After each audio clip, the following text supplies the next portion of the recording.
Have you got a sweet tooth? This cute little ghosty sure does. This project is part of Kinda Corny, a fun video hop I'm co hosting with my friend Tracy. Be sure to check out the video description to check out all the amazing candy corn themed projects.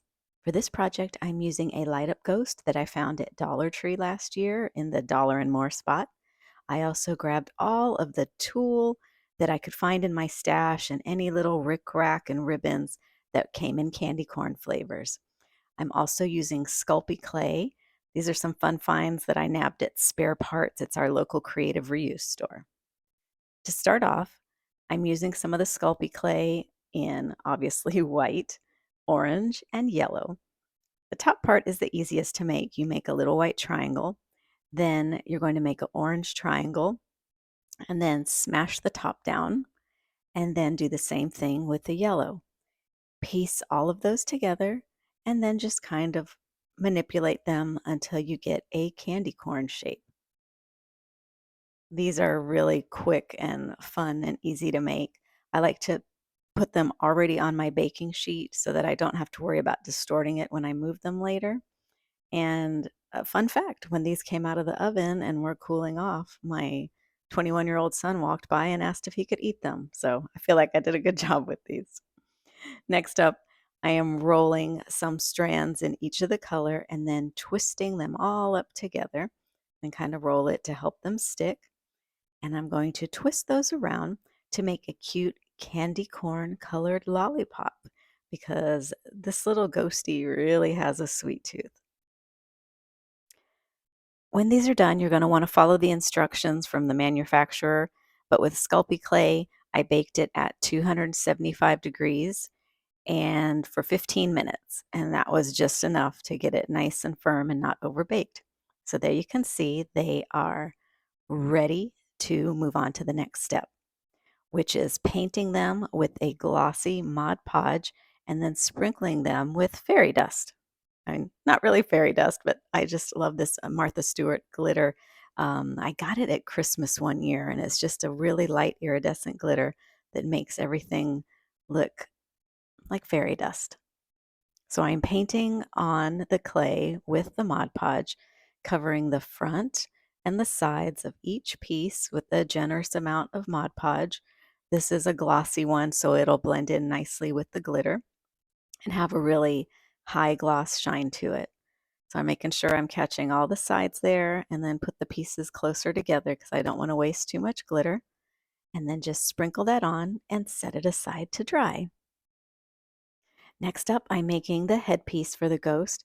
I used some heavy gauge wire, twisted it into a loop that will rest right on top of the ghost lantern's head.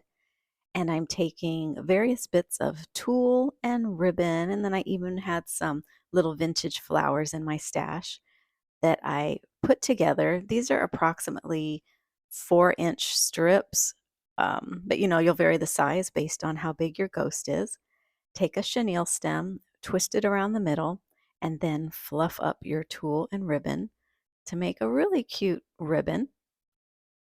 And I'm making 6 of those that I'm going to twist and tie onto that wire ring that's going to make the headgear.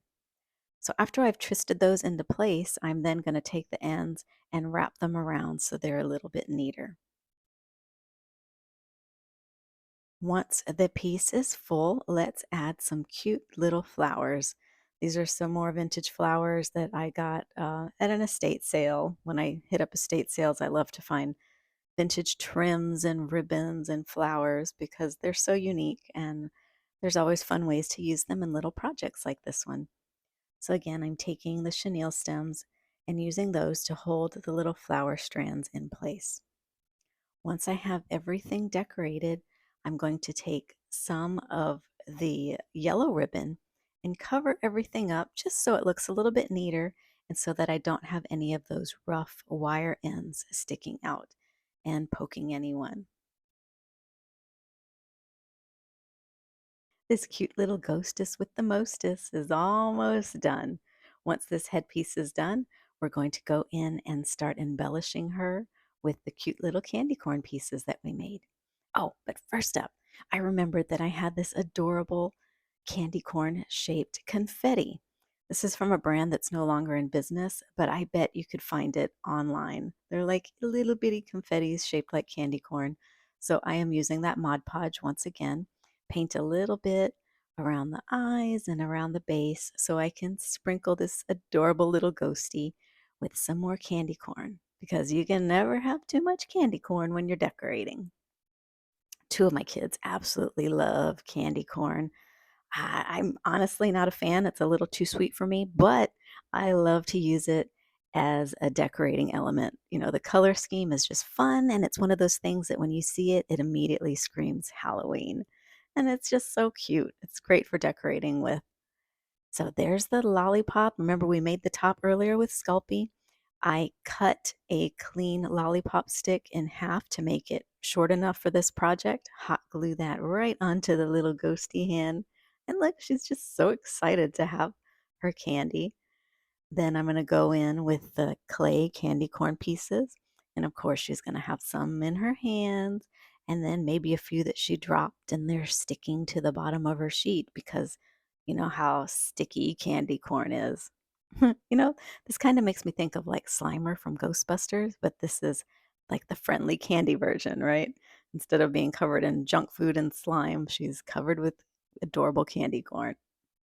So again, just hot gluing those pieces into place, having fun figuring out where they're going to go.